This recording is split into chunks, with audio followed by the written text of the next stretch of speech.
सोलंकीपुर गांव में महेश अपनी पत्नी शीतल और अपनी इकलौती बेटी आलिया के साथ एक छोटी सी झोपड़ी में रहता था।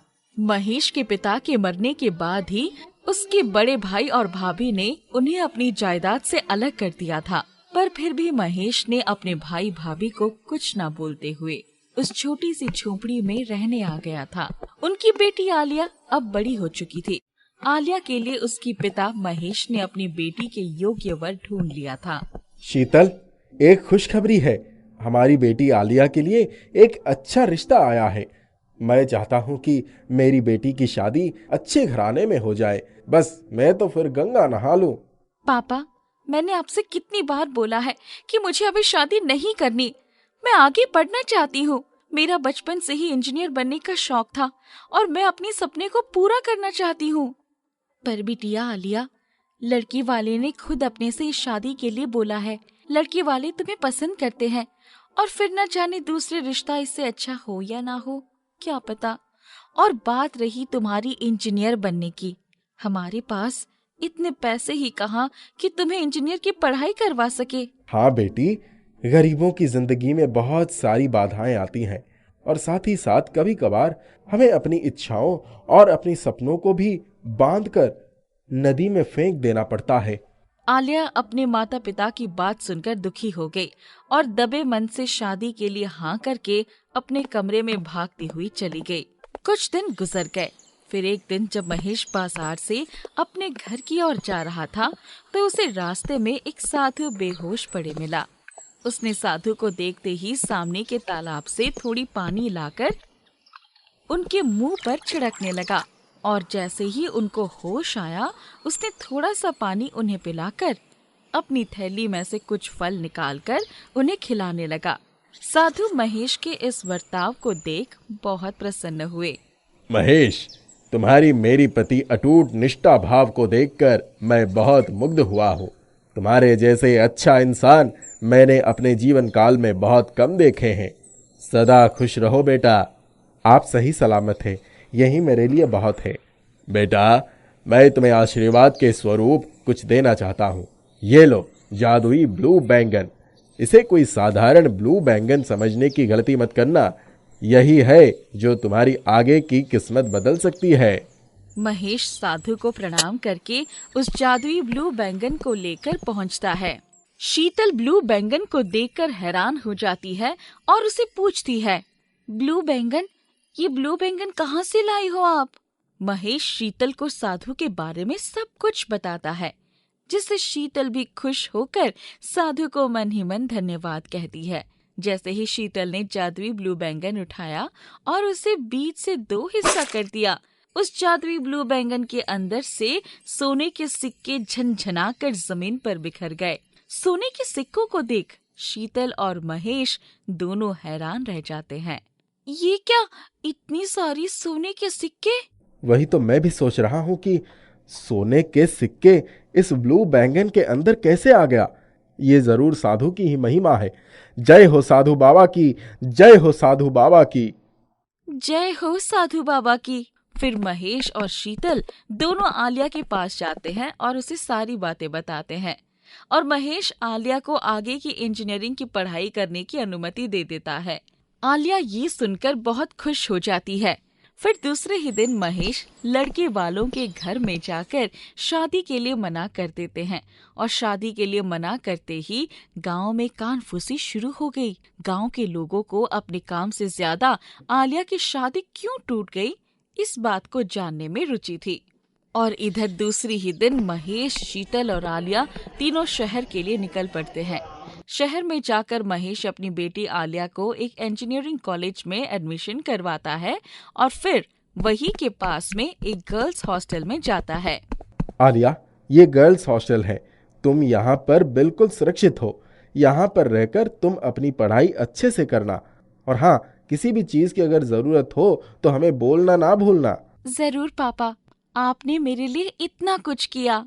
बेटी आलिया, मैंने तो तुम्हारे लिए कुछ भी नहीं किया है। जो भी किया सब कुछ साधु बाबा की कृपा है। उन्होंने अपने चमत्कार से हमारे दुखों के दिन को सुख में बदल दिए। फिर दोनों माँ बेटी अपने गले मिलते हैं और फिर आलिया को गर्ल्स हॉस्टल में उसका सामान देकर महेश और शीतल रामपुर गांव लौट आते हैं।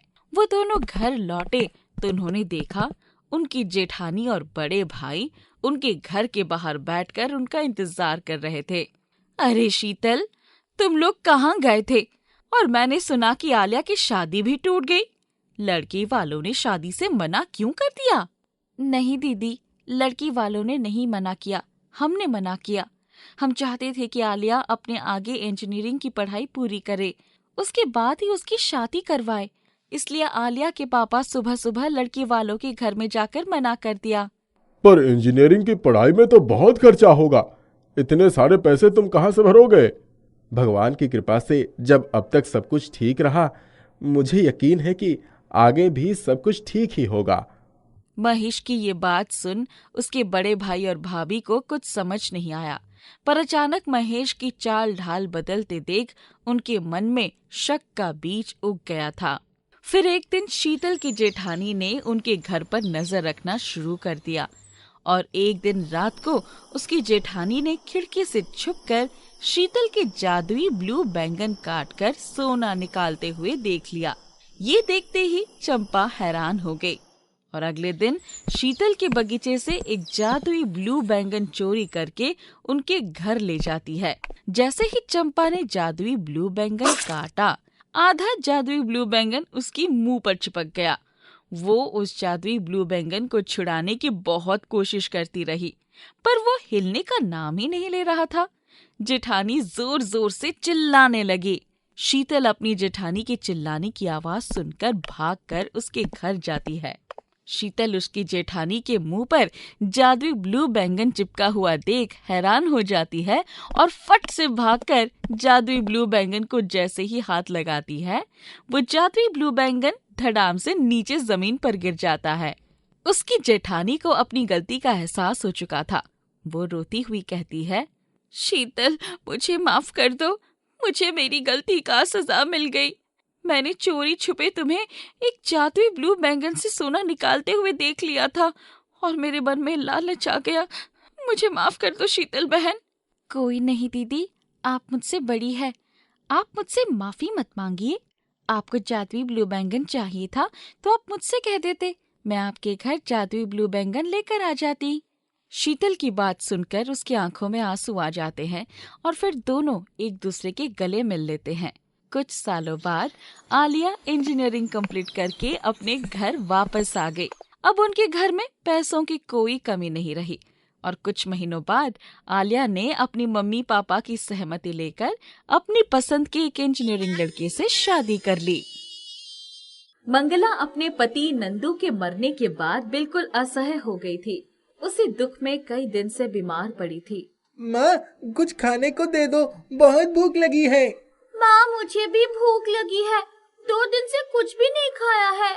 मंगला किसी तरह करहाती हुई उठी। 1 महीने पहले ही उसके पति नंदू की बिल्डिंग बनाते समय छत ढह जाने से मौत हो गई थी। उनके घर में खाने का एक दाना भी नहीं था। अभी देती हूँ। मंगला रसोई में गई तो आटे का डिब्बा खाली पड़ा था। 1 मुट्ठी चावल था, वही बनाकर उसने बच्चों को खिला दिया और खुद आज फिर पानी पी लिया। जब तक मुन्ना का बापू था, मुझे काम पर जाने से रोक देता था। कहता था, देख मंगला, तुझे काम करने की जरूरत नहीं है, मैं कमाता हूँ ना। मैं डरता हूँ तू इतनी सुंदर है कि कहीं कोई तुझे मुझसे छीन ना ले। पूरी बस्ती की औरतें मेरे भाग्य से ईर्ष्या करती थी। किसी की नजर ही लग गई मेरे परिवार को, तभी तो इतना प्यार करने वाला पति अचानक छोड़कर चला गया। अब तो मुझे काम ढूंढने जाना ही होगा, वरना हम सब भूखे ही मर जाएंगे। यही सोचकर वो बच्चों को लेकर निकल गई। उसने सब जगह काम के लिए बात की, पर कोई काम नहीं मिला। एक जगह एक कोठी के बाहर खाना पीना चल रहा था। हम यही बैठते हैं, शायद हम पर किसी को दया आ जाए और वो हमें खाने को दे दे। बच्चे टकटकी लगाए हर आने जाने वाले को देखते रहे, पर किसी का ध्यान उनकी तरफ नहीं गया। जब सभी लोग खाना खा चुके तो सारा झूठन बाहर डालने के लिए कोई व्यक्ति बाहर आया। भाई, इतना खाना फेंक क्यों रहे हो? मेरे बच्चे भूखे मर रहे हैं, आप ये खाना हमें दे दे। लेकिन ये खाना तो जूठा है, ये मैं किसी को नहीं दे सकता।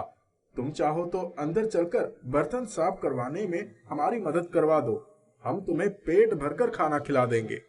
मुझे मंजूर है। मंगला बच्चों को लेकर घर के अहाते में पहुंच गई। बर्तनों का ढेर देखकर उसने बर्तनों को धोना शुरू कर दिया। बच्चे इंतजार करते करते वही जमीन पर ही सो गए। तभी एक व्यक्ति बाहर निकल कर आया। उसने मंगला को बर्तन धोते देखकर, तुम कौन हो और ये बच्चे यहाँ जमीन पर क्यों सो रहे हैं? जी, बच्चे भूख से बिलक बिलक कर सो गए। तुम्हारा घर वाला कहाँ है? मंगला ने आंखें पोंछते हुए उसे सारी बातें बताई। उठो और हाथ धोकर मेरे साथ आओ। सारे बर्तन धुल गए हैं, थोड़े से ही बचे हैं। अगर ये पूरे नहीं धुलेंगे तो आज मेरे बच्चे फिर भूखे रह जाएंगे।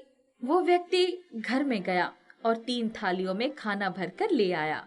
मैं इस कोठी का मालिक भुवन शर्मा हूँ। आज मेरे बच्चे का जन्मदिन है। उसी के उपलक्ष्य में मैंने इतनी बड़ी दावत रखी थी। गरीब बच्चे भूखे ही सो रहे हैं। धिक्कार है मुझको।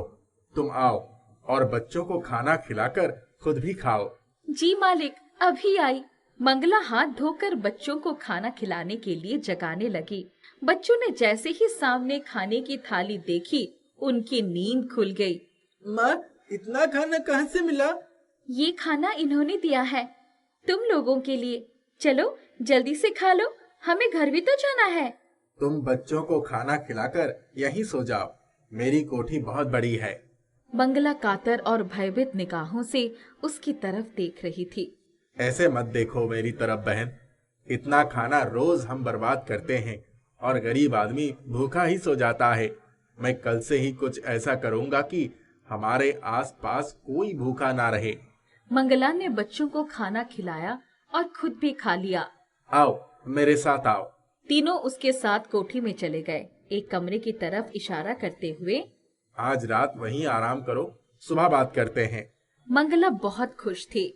आज न जाने कितने दिनों के बाद उसने भरपेट खाना खाया था।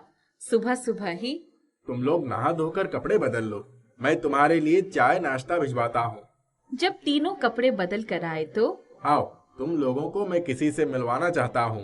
भुवन उनको लेकर एक कमरे में गया, जहाँ एक औरत बिस्तर पर ही लेटी हुई थी। ये मेरी पत्नी करुणा है। ये 2 साल से बिस्तर में ही है। तुम इसकी देखभाल कर सकती हो। क्या हुआ है इनको? 2 साल पहले एक एक्सीडेंट में इनके पैर बुरी तरह से क्षतिग्रस्त हो गए थे। ऑपरेशन के बाद भी पैरों में जान नहीं आई, जिसके कारण ये चल नहीं सकती। जी, मैं इनकी अच्छी तरह से देखभाल करूंगी। भुवन उन्हें लेकर कोठी के पीछे बने एक घर में ले गया और बोला, मंगला, आज से तुम तीनों यहीं रहोगे और मैं राशन पानी का सारा इंतजाम कर दूंगा। तुम्हारा दूसरा काम है खाना बनाकर उसके 50 पैकेट बना देना। मैं आकर ले जाऊंगा। तुम्हारी मदद के लिए मैं 2-3 औरतों को भेज दूंगा। इतना कहकर भुवन अपनी कोठी में आ गया। उसकी पत्नी कहाँ चले गए थे इतने सवेरे सवेरे? भुवन ने करुणा को मंगला और उसके बच्चों के बारे में सब कुछ बताया। भुवन, तुम उस औरत को कितना जानते हो? जब मैं तुम्हें पहली बार मिला था तब तुम मुझे कितना जानती थी। तुमने भी तो मुझ जैसे गरीब इंसान को जमीन से उठाकर आसमान पर बैठा दिया था। तुम्हारी बात और थी। गरीब सिर्फ गरीब होता है। उसके जीवन का उद्देश्य सिर्फ अपने परिवार का पेट भरना होता है। इसके लिए उसे कुछ भी करना पड़े वो सब करता है। मैंने भी अपने परिवार को गरीबी से लड़कर मरते देखा है। तुम ठीक कह रहे हो। राशन पानी वहाँ भिजवा दो, पर तुम कहाँ कहाँ भटकते फिरोगे भूखों को रोटियां खिलाने के लिए? मैं कहीं नहीं जाऊंगा। मंगला से कहूंगा कि वो अपनी बस्ती में जाकर 1-1 रुपया में पैकेट बेच दे। वो पैकेट खरीदने वाले हमारे तुम्हारे जैसे लोग नहीं आएंगे, गरीब और भूखे ही आएंगे। पैसे देकर खाना लेने में कम से कम उनके आत्मसम्मान को ठेस तो नहीं लगेगी। ठीक है, जैसा तुम्हें ठीक लगे। भुवन ने अपने बच्चे को स्कूल भेजा और करुणा से बात करने के बाद मंगला के पास चला गया। उसने मंगला को सारी बात बताई। कल से मैं पहले मालकिन के सारे काम निपटाकर उसके बाद खाने का इंतजाम देख लिया करूंगी। पर मेरे बच्चे? कल से तुम्हारे बच्चे भी स्कूल जाएंगे। तुम्हारे पास समय ही समय रहेगा। दूसरे दिन सुबह सुबह ही मंगला कोठी पहुंच गई।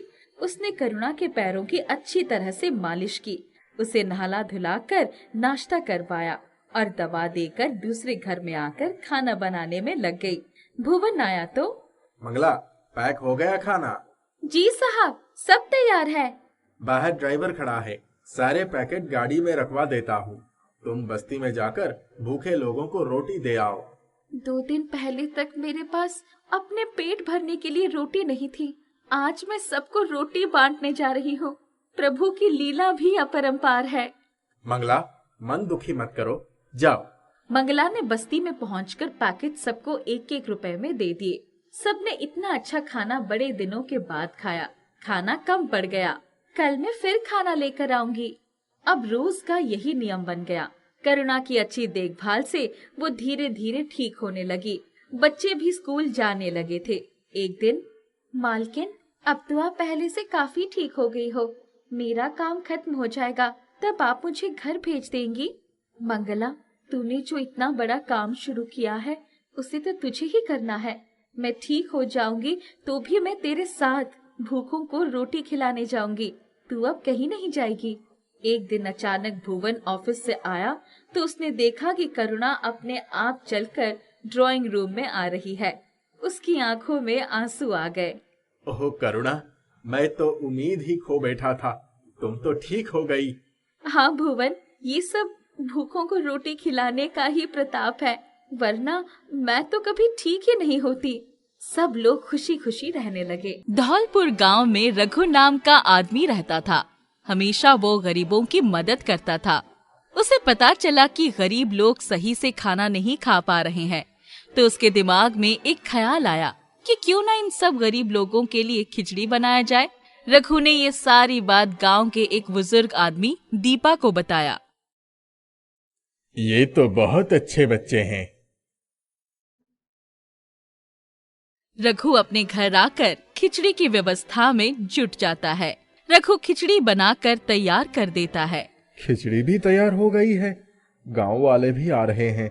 जल्दी से सबको खिचड़ी खिलाकर इन सब की भूख मिटा देता हूँ। गांव वाले रघु के घर आते हैं। गांव वाले बहुत खुश होते हैं कि आखिरकार उनकी जो भूख है वो मिटने वाली है। खुश रहो रघु बेटे, तुमने बहुत अच्छा काम किया है। भगवान तुम्हारा भला करेगा। बस भगवान और आप अपना आशीर्वाद बनाए रखना। रघु भैया, आप हमारी बहुत मदद करते हैं। आज से हम आपके साथ रहेंगे और आपकी मदद करेंगे।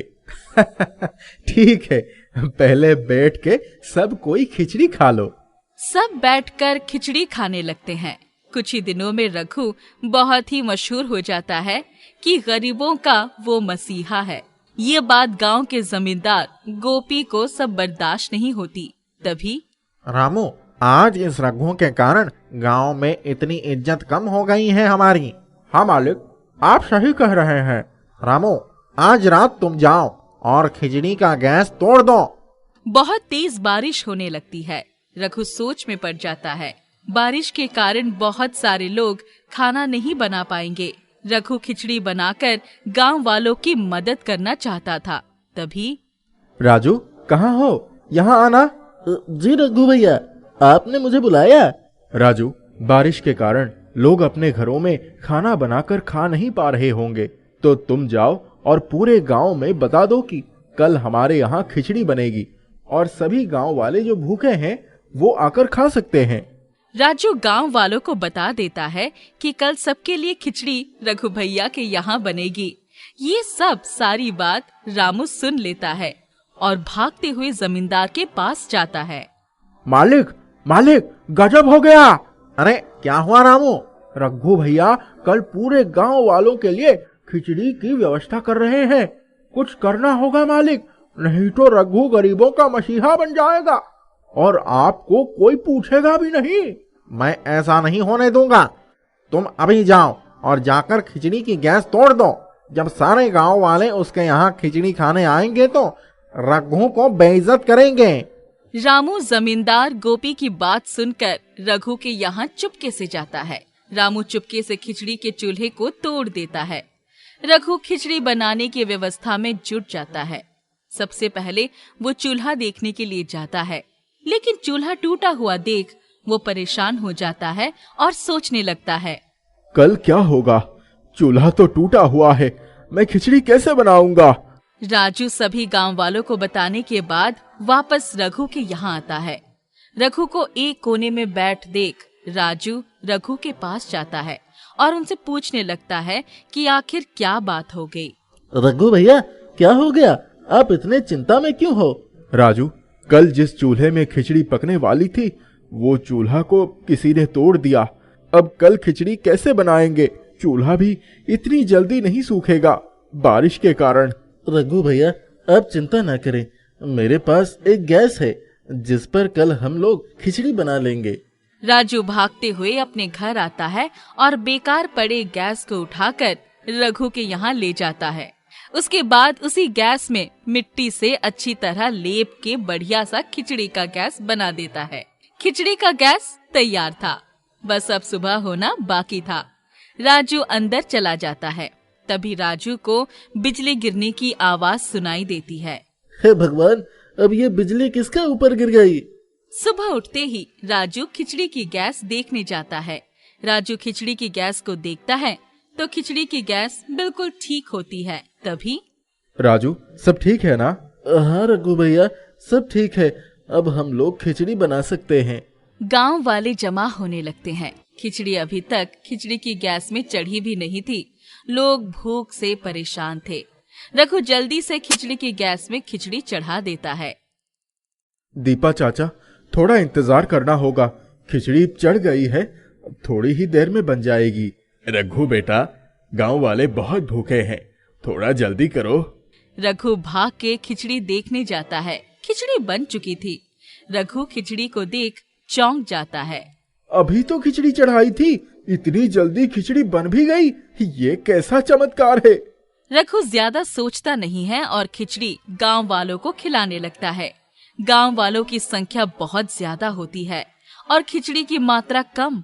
ये देख रघु चिंता में पड़ जाता है। गांव वालों की संख्या बहुत ज्यादा है और खिचड़ी की मात्रा कम। रघु भाग के खिचड़ी देखने जाता है, लेकिन खिचड़ी अभी भी पूरा भरा हुआ था। ये देख रघु चौंक जाता है और ये कैसे हो सकता है? रघु ज्यादा नहीं सोचते हुए पूरे गांव वालों को खिचड़ी पेट भर के खिलाता है। उसके बाद रघु राजू के पास जाकर इस चमत्कार के बारे में बताता है। राजू, ये चमत्कार कैसे हुआ? रघु भैया, रात में खिचड़ी की गैस में बिजली गिरी थी। खिचड़ी की गैस में बिजली गिरी थी? इसका मतलब ये तो नहीं कि खिचड़ी की गैस जादुई हो गई है और वो अपना चमत्कार दिखा रही है। रघु भैया, तब तो कोई भी गरीब भूखा नहीं रहेगा। रघु राजू की मदद से सिर्फ अपने गांव के गरीब लोगों को ही नहीं, बल्कि अगल बगल गांव के गरीब लोगों का उस जादुई खिचड़ी के गैस में बने खिचड़ी से पेट भर के खाना देता है। आसपास के गांव वाले लोग रघु की बहुत इज्जत करने लगे। इस दिन एक किसान दौड़ते हुए रघु के पास आता है और रघु भैया, बारिश की वजह से फसल खराब हो गई थी, अब हम क्या करें? फसल को दोबारा कैसे उगाएं? आप यही रुकिए, हम आपको कुछ देते हैं, उसे आप अपने खेत में डाल देना, हो सकता है कि आपकी फसल वापस से फलने लगे। रघु अंदर जाता है और जादुई खिचड़ी की गैस में बने खिचड़ी को लाकर उस किसान को दे देता है। किसान खिचड़ी को ले जाकर अपने खेत के चारों तरफ डाल देता है। कुछ दिनों बाद फसल वापस फलने लगता है, जिससे किसान बहुत खुश हो जाता है। समय बीतता गया। सभी लोग रघु का बहुत इज्जत करने लगे, जिसे देखकर जमींदार गोपी को बहुत जलन होने लगी। उसे पता चल गया कि रघु ये सब सारा काम उस जादुई खिचड़ी की गैस की मदद से कर रहा है। एक दिन जमींदार गोपी, रामू, उस जादुई खिचड़ी के गैस को अपने पास लाना होगा ताकि लोग उस रघु को छोड़कर हमारी इज्जत करने लगे। मालिक, तो क्यों ना हम इस जादुई खिचड़ी की गैस को चुरा ले? बिल्कुल सही बोले। गोपी और रामू दोनों चुपके से जादुई खिचड़ी की गैस को चुराना चाहते हैं। जैसे ही रामू जादुई खिचड़ी की गैस को छूता है, उसे करंट लगने लगता है और गोपी रामू को चिपके देख उसे छुड़ाने की कोशिश करता है। तो उसे भी करंट लगने लगता है। जादुई खिचड़ी की गैस गोपी और रामू को उछाल के दूर फेंक देती है। गोपी और रामू की आवाज सुनकर रघु बाहर आता है। कौन है वहाँ? रघु, हमें माफ कर दो। हम दोनों तुम्हारे इस जादुई खिचड़ी की गैस को चुराने आए थे, लेकिन हमें अब सबक मिल गया है। हाँ रघु भैया, हमें माफ कर दो। ठीक है, तुम दोनों यहाँ से जाओ और दोबारा यहाँ पर नहीं आना। गोपी और रामू वहाँ से चले जाते हैं। उसके बाद रघु उस जादुई खिचड़ी की गैस की मदद से ऐसे ही सबका पेट भरता रहा।